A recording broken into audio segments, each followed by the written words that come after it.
Assalamualaikum warahmatullahi wabarakatuh. Alhamdulillahilladzi hadana lihada wa ma kunna linahtadiya laula an hadana Allah. Wassalatu wassalamu ala Rasulillah wa ala alihi wa ashabihi wa mawalah. La haula wa la quwwata illa billah, amma ba'd. Puja dan puji syukur kita panjatkan kehadiran Allah Jalla Jalaluh atas limpahan nikmat yang Allah karuniakan kepada kita pada malam yang berbahagia ini. Dipertemukan kita kembali dalam satu majelis yang insya Allah kita berharap diturunkan berkah dari langit, dikeluarkan dari bumi, karena niat kita ikhlas dalam rangka untuk thalabul ilm, mempelajari satu ayat dari Al-Quran, satu hadis dari Nabi yang mulia sallallahu alaihi wa ala alihi wasallam. Semoga Allah memberikan kita ilman nafi'ah, ilmu yang bermanfaat, dimudahkan mengamalkannya dalam kehidupan sehari-hari, dan kelak diberikan karunia istiqamah sampai kematian menjemput kita. Semoga Allah tabaraka wa ta'ala menjadikan kita sebagai hamba-hambanya yang tetap dalam fitrah dan mati dalam kondisi fitrah. Tak lupa salawat dan salam semoga tetap terlimpah kepada junjungan kita Nabi besar Muhammad sallallahu alaihi wasallam beserta seluruh keluarga dan keturunan beliau, para sahabat beliau radhiyallahu taala anhum ajma'in, dan kepada seluruh pengikutnya yang setia mengikuti jejak langkahnya, menghidupkan sunnah-sunnahnya hingga tibanya hari kiamat. Ikhwatal iman, a'izzakumullah. Pada malam ini kita akan mengkaji satu pembahasan, yakni tentang al-fitrah. Fitrah menurut bahasa yakni sifat atau karakter yang merupakan watak dasar yang ada pada makhluk Allah Jalla wa'ala, khususnya manusia. Dia juga bisa merupakan yakni sifat kesucian yang melekat pada hamba Allah, karena memang hamba Allah ditakdirkan, diciptakan oleh Allah Jalla wa'ala dalam keadaan suci. Dalam keadaan suci yakni bersih dari syirik. Fitrah bisa diartikan juga tauhid, karena tauhid itu suci. Karena tauhid yakni memurnikan ibadah kepada Allah Jalla wa'ala, ifradullahi bil ibadah. Dan itulah tujuan dari kehidupan manusia. Manusia terlahir dalam keadaan fitrah dan kembali mestinya juga dalam keadaan fitrah pula. Maka Allah Jalla wa'ala menciptakan kita manusia dalam keadaan fitrah, dan tidak ada perubahan pada fitrah itu. Kata Allah Jalla wa'ala dalam surah Ar-Rum 30 pada ayat 30, Allah berfirman, "Fa'aqim wajhaka lid-dini hanifah," dan hadapkan wajahmu kepada agama Allah yang hanif, yang lurus, fitratallahi allati fatara an-nasa 'alaiha. Maka Allah Jalla wa'ala menciptakan manusia itu atas fitrah yang tidak ada perubahan pada fitrah ini.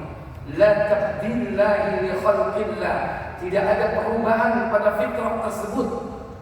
Dzalika dinul qayyim, itulah agama yang al-qayyim, agama yang lurus.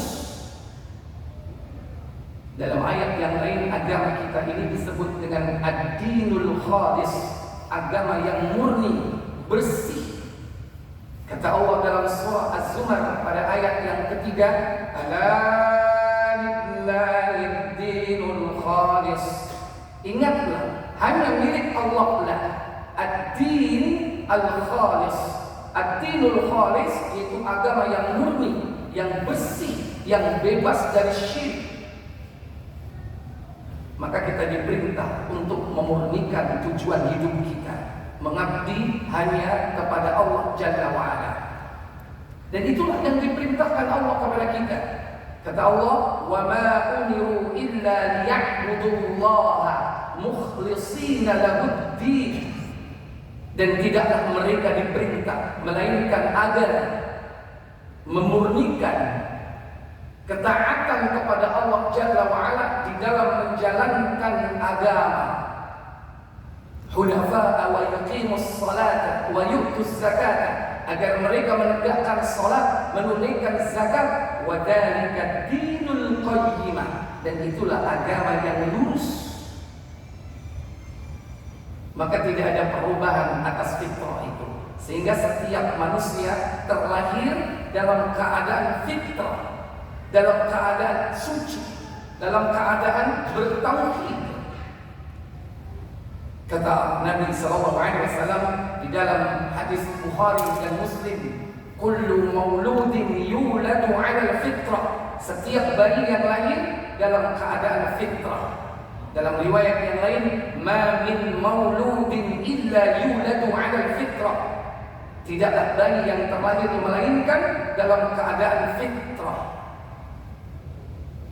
Tidak ada perubahan, semua manusia dilahirkan dalam keadaan fitrah.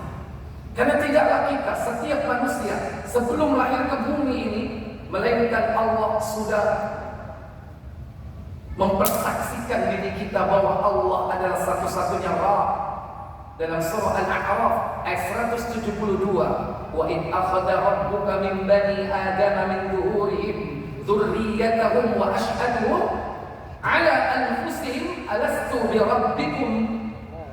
Dan ingatlah ketika Allah mengambil perjanjian mengeluarkan anak Adam dari tulang sulbi mereka, semua mereka berjanji kepada Allah Jalla wa'ala, yakni mempersaksikan atas dirinya kepada Allah Jalla wa'ala. Wa ashhaduhum ala anfusihim, kemudian Allah bertanya, alastu bi rabbikum, bukankah aku ini adalah Rabbmu? Mereka semua menjawab, bala syahidna, benar wahai Allah, kami bersaksi. Tapi begitu terlahir, macam-macam yang disembah. Oh, sing nyembah tanduran, oh sing nyembah kuburan, oh sing nyembah sapi, oh sing nyembah sapi, alias menungso. Ada yang menyembah malaikat, ada yang menyembah nabi, ada yang menyembah rasul, ada yang menyembah matahari, bulan, bintang. Berarti menyimpang dari perjanjian. Maka Nabi dalam hadis yang tadi saya kemukakan, siapa itu yang menyimpangkan mereka? Kata Nabi, fa'abawahu, maka kedua orang tuanya lah yuhawwidani, yang menjadikan dia Yahudi, au yunassirani, yang menjadikan dia Nasrani, au yumajjisani, yang menjadikan dia Majusi.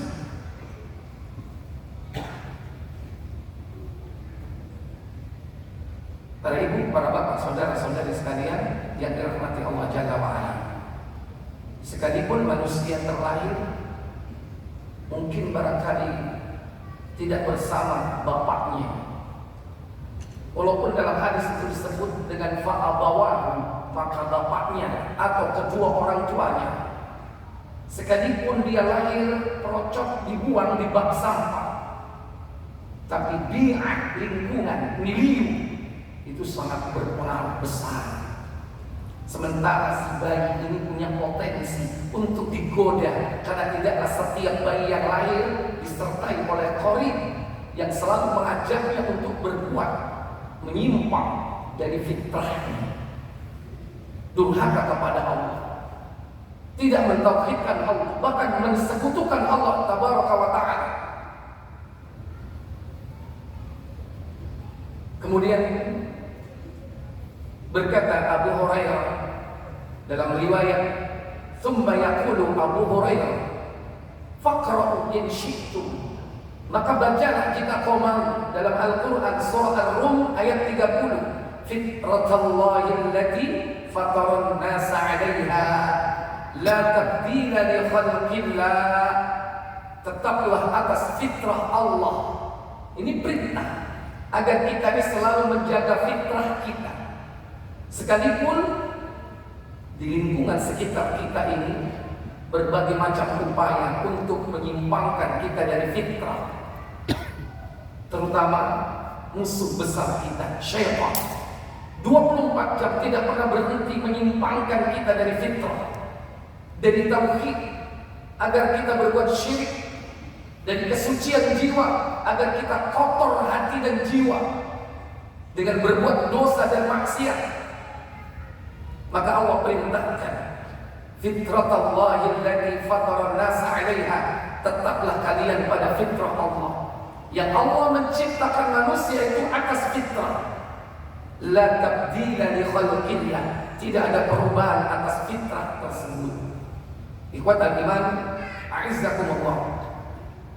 Dalam riwayat Tirmidzi, dalam redaksi yang sedikit berbeda dari sahabat Abu Hurairah radhiyallahu taala, bahwasanya Nabi bersabda, kullu mauludin yuladu 'alal fitrah, setiap bayi yang lahir berada di atas fitrah. Fa'abawahu, maka kedua orang tuanya lah, yuhawwidani, yang menjadikan dia Yahudi, au yunassirani, yang menjadikan dia Nasrani, ayyusharrikanihi, atau yang menjadikan dia musyrik, menyebutkan Allah. Di sini disebutkan bukan alal fitrah, tapi alal millah. Al-millah tidak lain juga al-fitrah. Ad-din, al-millah sama, yaitu tauhid. Dan itulah fitrah yang Allah tetapkan pada setiap kita sejak kita lahir. Maka Nabi sallallahu alaihi wasallam diperintahkan kita mengikuti millah, mengikuti fitrah, millah Ibrahim, agama Ibrahim. Dalam surah Al-An'am pada ayat yang ke-161, di situ disebutkan bahwasanya Allah perintahkan Nabi kita Muhammad untuk mengikuti Nabiullah Ibrahim alaihi salatu wassalam. Kata Allah, "Qul," katakanlah, "Hadani Rabbi ila siratin mustaqim." Aku telah diberikan petunjuk oleh Allah kepada jalan yang lurus, dinan qiyaman, agama yang lurus, yang tegak, millata Ibrahim, yaitu millahnya Ibrahim. Ibrahim yang bagaimana? Yang hanif, yang lurus. Dipertegas lagi dalam ayat itu, di ujung ayat, wa ma kana minal musyrikin. Berarti al-millah itu adalah tauhid, yaitu mengesahkan Allah. Itulah fitrah. Para bapak ibu saudara-saudari sekalian yang dirahmati Allah Jalla wa'ala, maka dalam hidup sehari-hari, mulai dari perkara yang besar dalam mengabdi kepada Allah sampai perkara yang sangat kecil, kita dianjurkan senantiasa menjaga fitrah itu. Di antaranya ada fitrah kesucian yang ada di badan. Ini bagian dari mentauhidkan Allah. Karena kita diajarkan suci itu bukan dari sekedar jasmania, tapi juga rohani. Sebaliknya, bukan hanya suci dalam hati dan jiwa, tapi juga jasmanianya juga harus suci. Makanya Nabi SAW dalam riwayat dari Aisyah radhiyallahu taala anha, beliau mengatakan, asyrutun minal fitrah, ada 10 macam fitrah. 10 ini dibagi, ada 5 di kepala dan 5 yang ada di badan. Yang pertama disebutkan dalam hadis tersebut, yakni qassus syarib, mencukur kumis. Itu merupakan fitrah. Tidak ada agama yang mengatur kehidupan manusia sampai dalam perkara mencukur kumis. Itu bagian dari agama. Bukan hanya kesucian jiwa, kesucian fisik, jasmani. Seorang mukmin harus dipelihara. Mengkani bremosi ojo sampai jerongok, sampai melebu nanti mulu. Kalau sudah melebihi garis ini harus dicukur. Ojo kepingin cek ketok sangar. Tapi bisa jadi makanannya kotor. Kenapa? Tercampur dengan kotoran-kotoran yang ada di mana? Di kumis. Ustaz kita kayaknya yang letaknya kopi. Sudah diberitahu Yona. Qasus syarib, mencukur kumis. Yang kedua, termasuk di antara fitrah adalah wa i'fa'ul lihyah, peliharalah jenggot. Sebagian ulama menghukuminya wajib. Sebagian lagi mengatakan sunnah muakkadah. Tapi kalau tidak ada penghalang, sementara kita diberi potensi untuk memeliharanya, kenapa tidak? Adapun para ulama khilaf, berbeda pendapat tentang panjangnya. Jumhur disuruh memelihara apa adanya, panjangkan apa adanya. Sebagian lagi berpendapat berdasarkan perilaku sahabat Abdullah bin Umar radhiyallahu taala anhuma. Ketika itu beliau Abdullah bin Umar memegang jenggotnya, lantas memotong jenggot yang melebihi telapak atau genggaman tangannya. Ini tentang panjang. Adapun tentang meliharanya, tidak ada khilaf di kalangan para ulama. Karena ini fitrah. Dalam riwayat yang lain, khaliful majus, selisihilah orang majusi, qassus syarib, cukurlah kumis, wa ahwal lihyah, dan panjangkan jenggot. Loh, Ustaz, sekarang itu orang majusi juga berjenggot. Masa Nabi hadisnya salah? Mungkin barangkali hanya 1-2 orang musyrik, orang majusi, kau lihat dia berjenggot. Tapi hakikatnya dia tidak punya konsep tentang itu. Sementara kita punya konsep. Dan yang kita lakukan ini bukan hanya sekedar perintah atau syariat, tapi ada hikmah di balik itu. Pasti Allah Jalla wa'ala menetapkan segala sesuatu itu penuh dengan hikmah. Jangan malah mengikuti pemikiran-pemikiran yang salah, pendapat-pendapat yang keliru dan menyimpang. Nek jenggot iku dawa berarti tambah goblok. Semakin dawa tambah semakin goblok. Ada nggak yang berpendapat seperti ini? Jangan diikuti. Ini menyelisih sunnah. Yang ketiga, wasiwak, menggosok gigi, membersihkan gigi dan membersihkan mulut dengan batang kayu dari pohon yang bernama arok. Nggak ada di sini, Pak. Lamongan ngomongin penjalin, ojo, merotong. Ya, siwak mungkin kita impor dari luar negeri. Atau bolehlah ambil esensi dari membersihkan ini dengan mungkin sikat sintetis juga boleh. Intinya adalah membersihkan gigi dan mulut. Mungkin dengan odol atau sejenisnya, silakan. Tapi kalau kita mau mengikuti sunnah dengan batang kayu arok, itu lebih utama. Dan Nabi menganjurkan setiap kali kita hendak berwudu atau setiap kali hendak sholat, dan beliau memberikan contoh bagaimana beliau bersiwak setelah bangun tidur. Ini merupakan fitrah.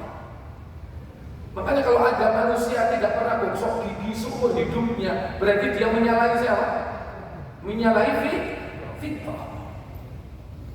Yang keempat, al-istinsyaqul ma', yakni memasukkan air ke hidung ketika berwudu. Kenapa? Karena syaitan itu tidur di dalam hidung manusia. Maka ketika berwudu jangan lupa istinsyaqul ma, memasukkannya istinsyaq, mengeluarkannya istinthar. Dan kita diperintah untuk bersungguh-sungguh di dalam istinsyaq. Balighul istinsyaq, bersungguh-sungguhlah dalam berinstinsyaq. Illa an takuna sha'iman, kecuali kalian dalam keadaan berpuasa. Kalau berpuasa cukup sampai di tengah-tengah sini, tidak sampai ke dalam. Rasakan kalau kita bersungguh-sungguh sampai terasa pening. Ya apa rasanya? Gitu ya. Piar matanya gitu. Justru itulah yang benar. Insya Allah kalau itu dilakukan dengan rutin istiqomah, nggak ada penyakit, nggak ada sinusitis, nggak ada macam-macam penyakit yang berhubungan dengan THT. Apa THT itu? Telinga, hidung, tenggorokan. Ini hikmah dari fitrah yang diperintahkan kita untuk melakukannya. Udah berapa ini di sini? 4. Begitu masuk yang kelima dalam riwayat Aisyah, ini masuk 5 yang ada di badan. Sisanya 1 yang ada di kepala itu nanti masuk nomor ke-10. Kemudian waqassul adfar, dalam riwayat yang lain waqattul adfar, yaitu memotong kuku. Kuku ini dipotong, Pak. Itu fitrah. Makanya kalau ada orang kukunya panjang-panjang ya, berarti menyalahi apa? Menyalahi fitrah. Mungkin dia pengen jadi apa? Terserah apa sebutannya. Mau macan, mau genderuwo, mau leak. Orang muslim itu kukunya tidak ada yang panjang, satu pun tidak ada. Dan itu menyalahi fitrah. Nggak boleh, Ustaz, cuma 1 kan boleh kan? Ini untuk operasi. Operasi apa? Orang Islam itu bersih kukunya. Dan kita dianjurkan melakukan memotong kuku ini tidak boleh lebih dari 40 hari. Jangankan 40 hari, 2 minggu, 3 minggu aja sudah terasa nggak enak. Kalau orang sudah terbiasa melakukan sunnah ini, apalagi sampai sebulan, apalagi 40 hari. Kemudian berikutnya, wa ghaslul barajim, membersihkan buku-buku jari. Karena mungkin ini adalah tempat di mana kotoran bercokol. Dalam riwayat yang lain, ghaslul barajim ini mewakili, yaitu membersihkan kotoran-kotoran yang ada di bagian faraj. Makanya caranya disebut dengan al-khitan. Dalam riwayat yang lain, ghaslul barajim ini menggantikan kedudukan al-khitan. Karena kita itu juga membersihkan kotoran-kotoran yang bersembunyi. Tapi kenapa kalau khitan itu dibesar-besarkan, sementara yang lain tidak? Coba ngomong-ngomongan anaknya sunat nanggap apa? Ngaku oh, dia sampai minat no anak nanggap apa? Wayang, jidor, ini PSHT ketoro ini. Ya, nanggap jidoran. Macam-macam, ada yang ini dan itu. Bahkan orang kampung diundang suruh datang bawa apa? Bawa amplop. Kenapa kalau yang ini dibesar-besarkan? Tradisi di seluruh negeri, di negeri kita di Indonesia ini, kalau khitan digede-gede. Padahal 10 fitrah ini kedudukannya sama. Kemudian selanjutnya, wadakful ibti, mencukur bulu ketiak, wahalqul ana, dan membersihkan al-ana. Dalam riwayat yang lain yaitu al-istihdad, membersihkan atau mencukur bulu kemaluan.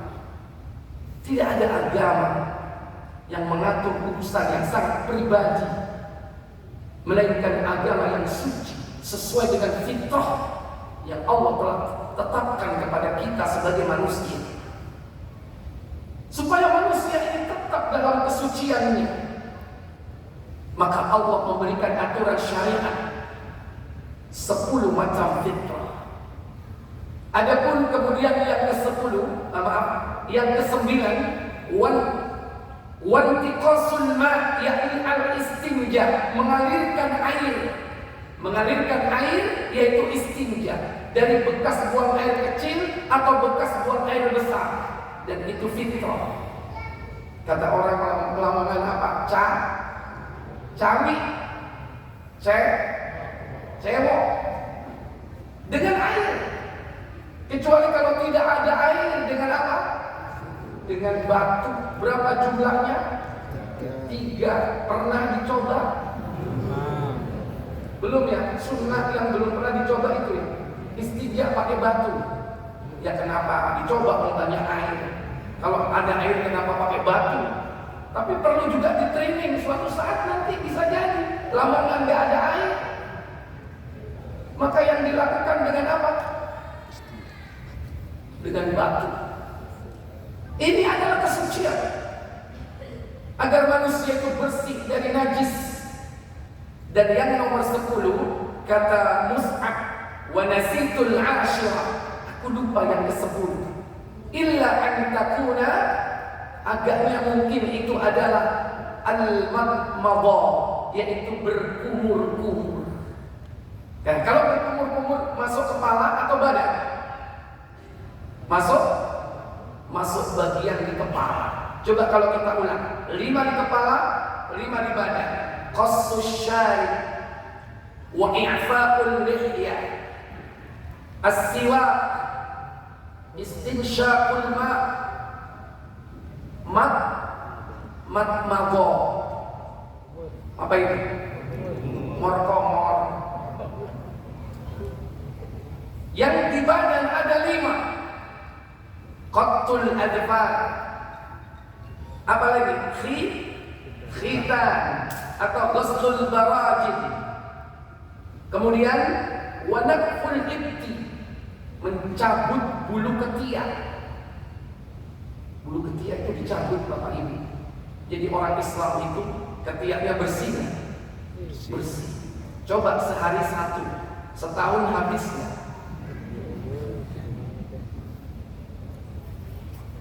Kesuwen Ustaz. Ya silakan, asal jangan macam-macam, dikasih klaim, ya terserah. Naqful ibti yang ketiga. Yang keempat, al-istihdad, mencukur bulu kemaluan. Dan yang kelima, al-istinja, atau tadi intiqasul ma, mengalirkan air. 10 fitrah ini diikuti oleh seluruh umat manusia. Karena inilah kalimat-kalimat yang Allah ujikan kepada Nabi Ibrahim dalam surah Al-Baqarah pada ayat yang ke-124. Wa idza Ibrahim rabbuhu bikalimatin fa'atammahun qala inni ja'iluka lin-nasi imama qala wa min dzurriyyati qala la yanalu 'ahdi adh-dhalimin. Dan ingatlah ketika Ibrahim diuji oleh Rabb-Nya dengan beberapa kalimat, fa'atammahunna, semua dikerjakan dengan baik.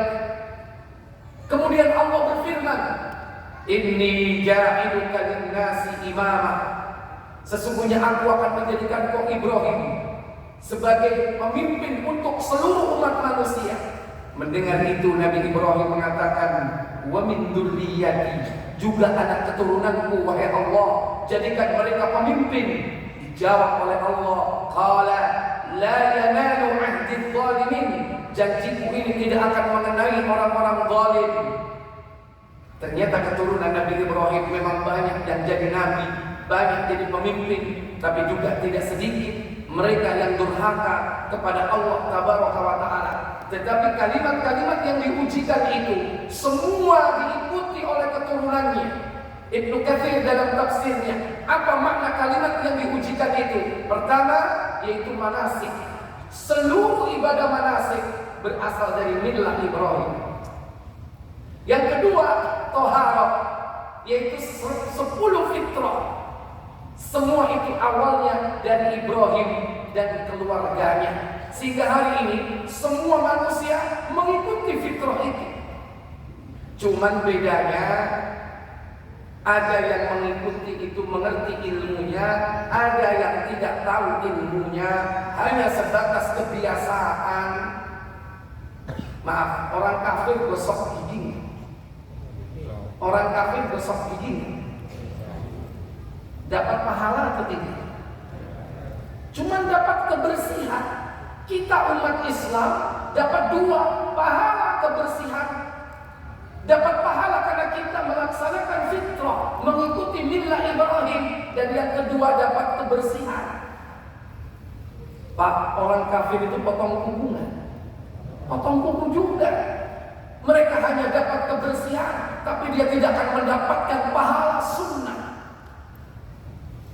Ikhwatan iman, itu janji bahwa Allah menjadikan Nabi Ibrahim millah beliau, kalimat-kalimat yang diujikan kepada beliau semua dilakukan oleh manusia di muka bumi ini. Hatta orang kafir hari ini pun mereka cebok dengan air, tapi mereka hanya mendapatkan kebersihan, tidak mendapatkan pahala dari Allah Jalla wa'ala. Kenapa? Karena tidak punya konsep. Ini yang pertama, fitrah, kesucian yang ada di badan. Kemudian ucapan fitrah adalah ucapan yang paling dasar tentang keberadaan hamba sebagai manusia yang diciptakan Allah. Allah yang maha besar. Dan tidaklah ucapan yang paling dikenal, diperdengarkan oleh setiap manusia, melainkan ucapan takbir, yaitu Allahu Akbar. Itulah ucapan fitrah. Nabi SAW suatu hari ketika mau berperang, dari Anas dia berkata, kana Nabi SAW la yughiru illa inda salatil fajr. Tidaklah Nabi kalau menyerang suatu kaum, melaksanakan sebuah serangan, melainkan beliau lakukan pada waktu fajar. Makanya diikuti sama orang kita serangan apa? Serangan fajar. Fa in sami'a adzan amsik. Apabila beliau mendengarkan suara adzan, beliau tunggu sebentar. Beliau tahan pasukan untuk tidak menyerang. Tahan dulu, tahan. Kenapa? Waktu subuh. Orang kafir kalau waktu subuh ngapain? Hah? Tidur. Itu zaman Nabi. Zaman sekarang yang tidur siapa? Halo? Jangan dibalik malah sekarang. Ente yang tidur, mereka yang bangun. Mestinya ikuti bagaimana perjalanan hidup Nabi. Wa illa aghar. Jika tidak, beliau menyerang. Maka fastama'an Nabi sallallahu alaihi wasallam dzata yaumin. Suatu hari Nabi pernah mendengar fastami'a rajulan yaqulu, yakni orang mengumandangkan kalimat takbir, yaitu adzan pada waktu subuh. Allahu Akbar, Allahu Akbar. Terdengar suara takbir. Faqal, Nabi kemudian mengucapkan alal fitrah. Dia berada di atas fitrah. Ketika dia mengucapkan faqala asyhadu an la ilaha illallah. Faqala Nabi, maka Nabi berkata, kharajta minan nar. Engkau telah keluar dari neraka. Karena orang yang mengucapkan kalimat tauhid haram disentuh oleh api neraka. Maka kalimat fitrah itu adalah kalimat takbir, di mana Nabi ketika mendengarkan suara takbir, beliau mengatakan alal fitrah. Dia berada di atas fitrah. Kemudian yang ketiga, ada minuman fitrah. Apa kira-kira ini? Cair. Kok masih ngomong cair? Air jam. Siapa yang tahu? Acung. Apa? Air. Ya, yang lain. Nanti yang benar tak bilang benar. 1 cair tadi sudah, 2 air, 3 air zam-zam. Yo podo air. Madu. Baik. Abu Hurairah radhiyallahu taala berkata, Rasul sallallahu alaihi wasallam bersabda, ketika diisrakan aku bertemu dengan Nabi Musa. Abu Hurairah berkata bahwa setelah itu beliau menyebutkan tentangnya, yaitu tentang Nabi Musa. Ia adalah seorang laki-laki. Aku kira beliau bersabda, yaitu bertubuh sedang, berrambut lurus, seperti salah seorang penduduk Syanu'ah. Itu Musa alaihissalatu wassalam. Beliau bersabda lagi, aku juga bertemu dengan Isa. Abu Hurairah berkata bahwa setelah itu beliau menyebutkan tentang Isa. Nabi mengatakan ia adalah seorang laki-laki yang berperawakan sedang, sedangkan kulitnya kemerah-merahan, seperti orang yang baru keluar dari tempat pemandian atau kamar mandi. Bersih, putih kemerah. Kalau ingin tahu nanti lihat di Abu Dawud ciri-cirinya bagaimana Isa, supaya antum tidak keliru di akhir zaman Nabi Isa akan turun, supaya tidak keliru mana Isa dan Isa bilang beda. Yang satu ke masjid, yang satu ke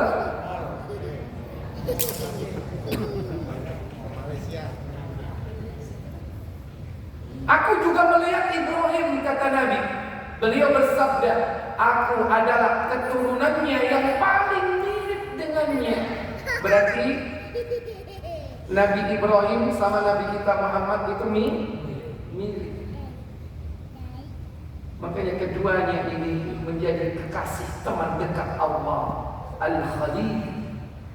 Khalilullah bukan hanya Nabi Ibrahim, tapi juga Rasulullah Muhammad SAW. Rasulullah bukan sekedar Habibullah, tapi lebih tinggi kedudukan Habibullah, yaitu Khalilullah. Maka tidaklah kita menyebut dalam sholat nama manusia kecuali 2 orang. Nama siapa dan siapa? Nabi Ibrahim dan Nabi Muhammad. Ketika kita mengucapkan sholawat atas beliau sallallahu alaihi wasallam. Baik, kembali. Apakah minuman fitrah itu? Wa utitu bi ina'ain. Lantas Jibril mendatangkan kepadaku, yaitu 2 buah bejana.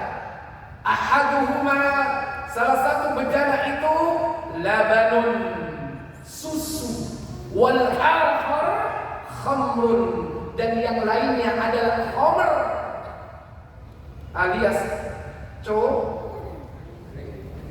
buyur. Kerasan dikira-kira khamr sama cukri. Ya cukri itu bagian dari khamr, jenisnya cukri, apalagi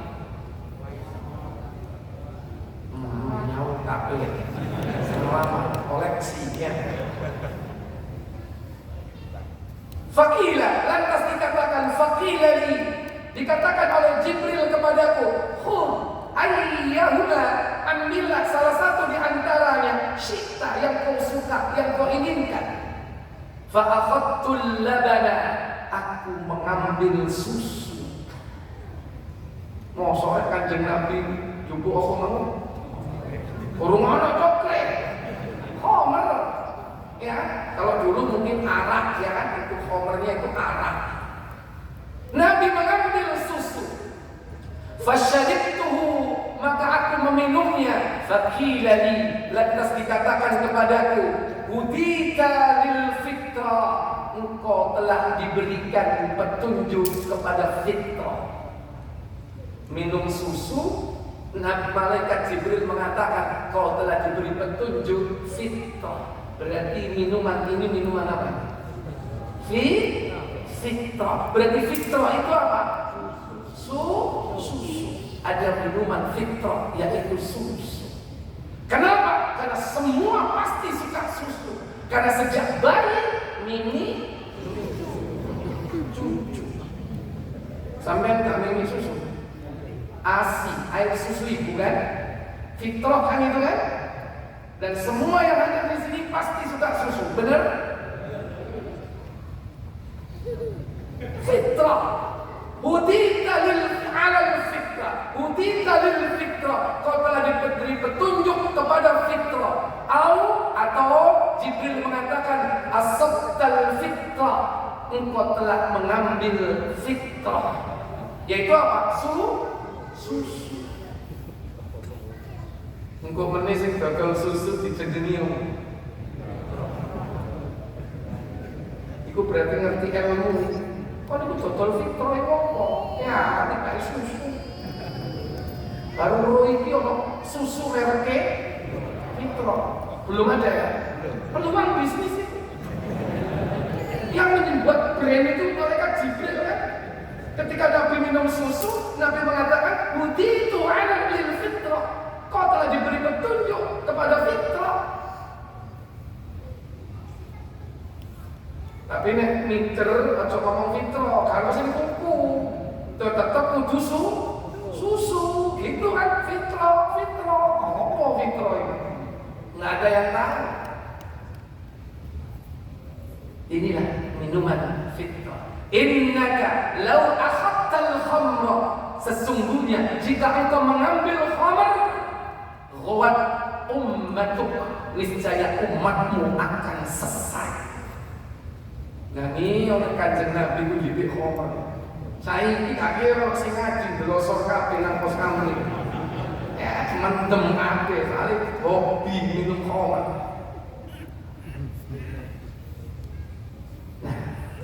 Kita berharap mati dalam keadaan fitrah, mati dalam keadaan suci dari dosa, mati dalam keadaan bertauhid, membawa kalimat thayyibah, kunci surga, la ilaha illallah. Bagaimana caranya? Yang pertama yang harus dilakukan, jangan mengundur sholat maghrib, apapun alasannya. Pak gelusta, mari nyambut gawe. Kayak panen ini, waduh. Alasan. Karena sholat maghrib ini, Bapak Ibu, lengah sedikit udah hilang. Masuk kepada isya. Waktunya paling pendek. Sementara kita dalam kondisi mungkin lalai dengan aktivitas dan kesibukan dunia kita. Yang kedua, jaga adab-adab ketika mau tidur. Ini cara kita supaya memperoleh akhir hidup yang fitrah. Pada pertemuan yang lalu, hidup dalam keadaan baik, mati dalam keadaan baik, mati husnul khatimah, ya kan? Kita lanjutkan di sini, mati dalam kondisi fitrah. Berarti ada korelasi antara amalan-amalan yang bersifat ritual ibadah dan juga amalan-amalan yang bersifat muamalah. Dulu masih ingat nggak apa yang termasuk di antara sebab orang diberikan oleh Allah akhir yang baik? Tentang perdebatan yang dilakukan oleh malaikat a'la tentang apa? Tentang kafarat dan darajat, turun setahun sampai Islam. Ya nanti dibuka pelajaran. Nanti hubungkan dengan hadis atau pembahasan kita pada malam ini. Baik, kita lanjutkan. Yang pertama, jangan mengundur waktu sholat maghrib. Pada saat itu ada seorang di kalangan sahabat yang mengundur waktu sholat maghrib. An Mathad bin Abdillah qala dari Marsad bin Abdullah, dia berkata, "Lamma qadima alaina Abu Ayyub," tatkala datang kepada kami atau kami bersama Abu Ayyub ghazian dalam sebuah peperangan, wa Uqbah bin Amir yauma idzin ala Misra, ketika itu berada di Mesir menjadi seorang pembesar. Apa yang dia lakukan oleh Uqbah bin Amir? Fa'akhkhara al-maghrib, dia mengakhirkan salat maghrib. Faqama ilaihi Abu Ayyub, maka berdirilah Abu Ayyub mengingatkan dia. Faqala lah, berkata kepada Uqbah bin Amir, "Ma hadhihi shalah?" Ini salat apa ini? Ini salat apa ini? Maksudnya salatnya itu sudah hampir menjelang Isya. Ya Uqbah, ini salat apa? Faqal, lantas Uqbah bin Amir mengatakan, "Suhilna, aku sibuk sehingga sholat maghrib ini sampai apa? Tergeser, hampir habis waktunya." Apa kata Abu Ayyub? Beliau mengatakan, "Qala, ana sami'ta," tidakkah kau pernah mendengar Rasulullah sallallahu alaihi wasallam yaqul, bahwasanya Rasul sallallahu alaihi wasallam bersabda, "La tazalu ummati bi khairin," tidaklah umatku senantiasa dalam kebaikan, atau berada di atas fitrah, ma lam yuakhiru al-maghriba, selama dia tidak mengakhirkan waktu salat maghrib, ila an tashtabikan nujum, hingga bintang-bintang gemerlap. Kalau sudah malam gelap, bintang tampak gemerlap, itu sudah hampir menjelang Isya. Waktu maghrib sudah hampir habis. Nabi SAW mengingatkan kita, umatku akan senantiasa berada pada fitrah, berada pada kesucian, berada kepada tauhid, berada pada sunnah. Malam yuakhirul maghrib, selama dia tidak mengakhirkan waktu maghrib.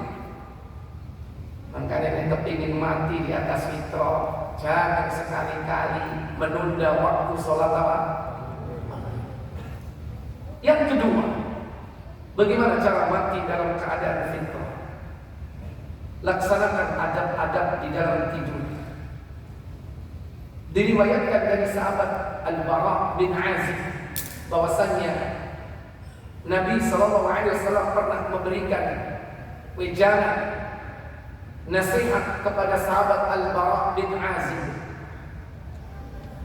Al-Bara bin Azib anna Nabi sallallahu alaihi wasallam, jadi Al-Bara bin Azib bahwasanya Nabi sallallahu alaihi wasallam qala la, pernah berkata kepadanya, "Ala u'allimuka kalimat,"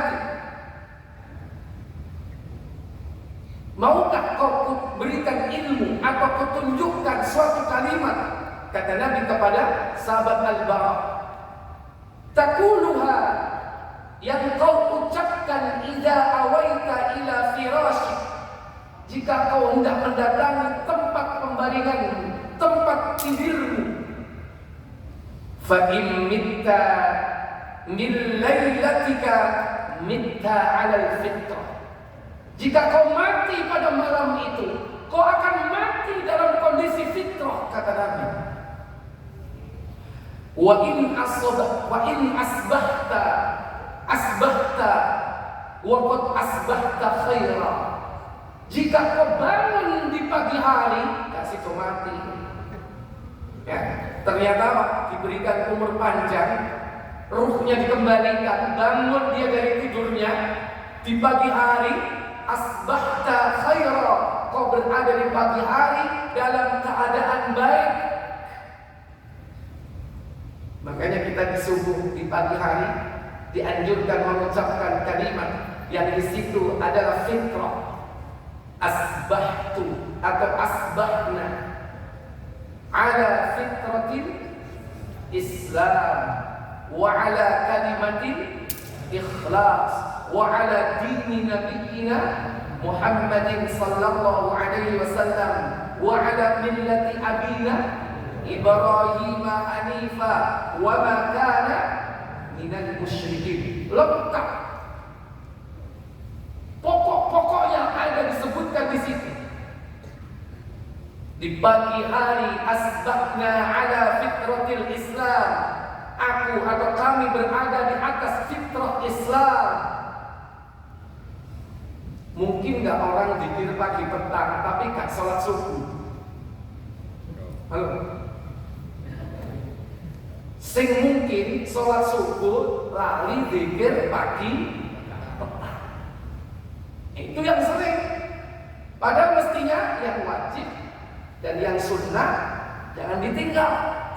Terutama yang wajib, yang sunnah istiqomahlah supaya Allah cinta kepada kita. Dan itulah syarat menjadi wali kekasih Allah, istiqomah mengerjakan yang wajib dan juga yang sunnah. Nah, membaca zikir tiap pagi dan juga petang, kalimat yang kita ucapkan kalau di sore hari, amsayna ala fitratil Islam wa ala kalimatil ikhlas, dan berada di atas kalimat ikhlas. Bagaimana kalimat ikhlas itu? La ilaha illallah. Setelah itu apa yang diucapkan?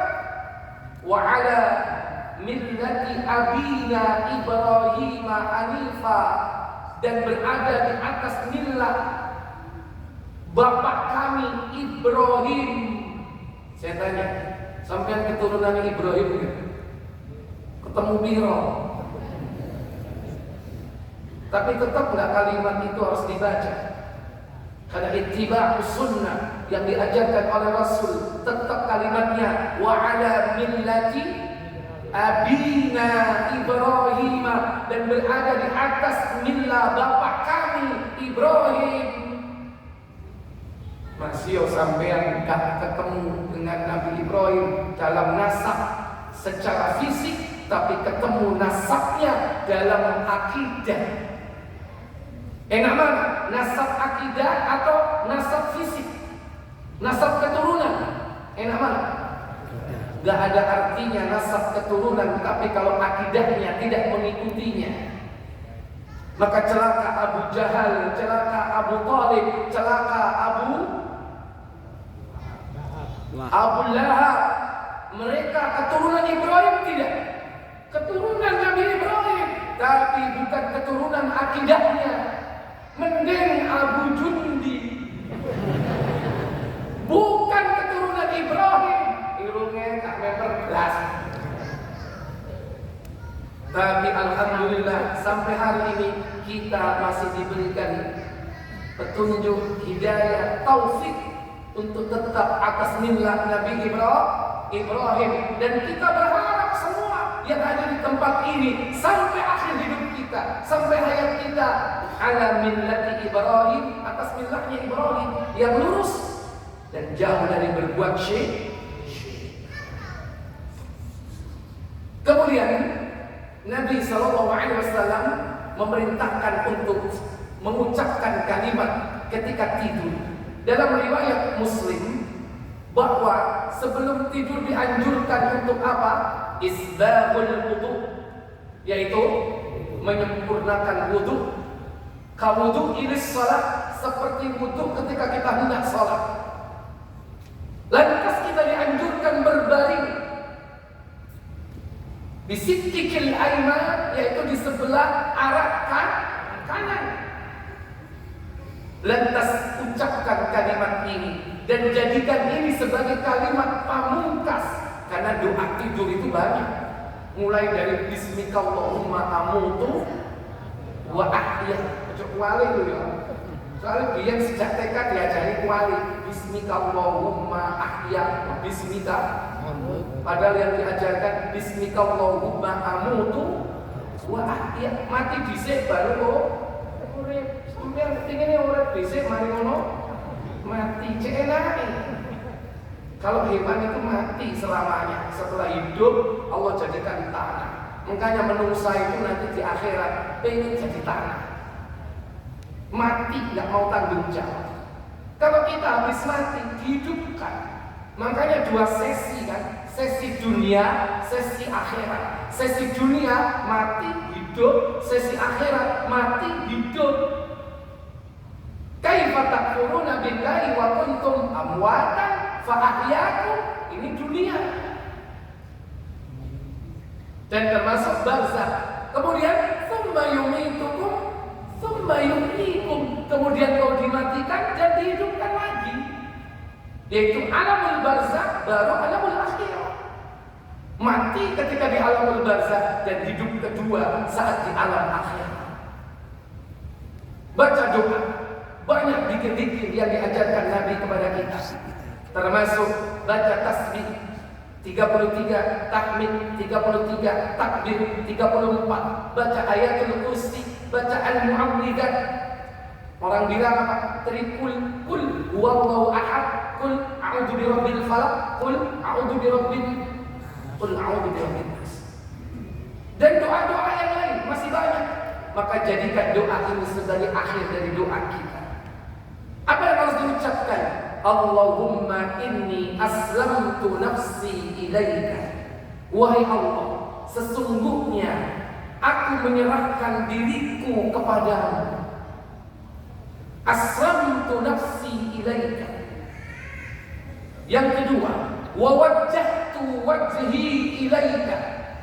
Dan aku hadapkan wajahku kepadamu. Dan yang ketiga, wa fawwadtu amri ilaika, dan aku serahkan urusanku kepadamu. Coba bersama-sama. Allahumma inni, ayo. Allahumma inni aslamtu nafsi ilaika. aslamtu nafsi ilaika. Wa wajjahtu wajhi ilaika. wajhi ilaika. Wa fawwadtu amri ilaika. Fawwadtu amri ilaika. Ya, paling tidak lidah kita udah mengenal. Nanti selanjutnya bisa dicari dalam kitab Sahihain dan juga dalam beberapa kitab sunan, di antaranya Sunan At-Tirmidzi. Kelanjutannya, rabbaka wa rahbatan ilaika, yang artinya karena rasa cinta dan takut kepadamu. Wa alja'tu dhahri ilaika, dan aku sandarkan diriku kepadamu. La malja'a wa la manja minka illa ilaik, tidak ada tempat berlindung dan tempat berlari darimu melainkan kepadamu. Saya ulang. La malja'a wa la manja minka illa ilaika, tidak ada tempat berlindung dan tempat berlari darimu melainkan kepadamu. Baik. Ay rahbatan wa rahbatan ilaika, bersama. Rahbatan wa rahbatan ilaika. Rahbatan wa rahbatan ilaika. Rahbatan wa rahbatan ilaika. Wa alja'tu dhahri ilaika. Wa alja'tu dhahri ilaika. Wa alja'tu dhahri ilaika. Wa alja'tu dhahri ilaika.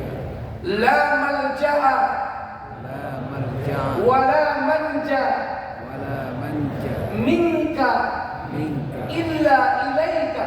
illa ilaika. Saya ulangi. La malja'a wa la manja La malja'a wa la manja minka illa ilaika. minka illa ilaika. Kemudian selanjutnya, amantu bi kitabika alladhi anzalta. Amantu bi kitabika alladhi anzalta. Sekali lagi, amantu bi kitabika Amantu bi kitabika alladhi anzalta alladhi anzalta wa nabiyyika wa nabiyyika alladhi arsalta alladhi arsalta wa nabiyyika alladzi arsalta. Doa ini dianjurkan dibaca sebagai doa terakhir setelah zikir-zikir dan doa-doa yang lainnya sudah kita baca semuanya. Maka siapa yang mengamalkan amalan ini, kalau dia mati pada malam itu, insya Allah dia minta alal fitrah, mati dalam keadaan fitrah, yaitu membawa tauhid, membawa kesucian, bersih dari berbuat syirik. Para ibu, para bapak, saudara-saudara sekalian, semoga yang kita pelajari pada malam yang berbahagia ini bisa kita amalkan dalam kehidupan sehari-hari dan diberikan kita kemudahan serta istiqomah di dalamnya. Wa akhiru da'wana walhamdulillahi rabbil alamin. Subhanakallahumma wa bihamdik asyhadu an la ilaha illa anta astaghfiruka wa atubu ilaik. Wassalamu alaikum warahmatullahi wabarakatuh. Terima kasih.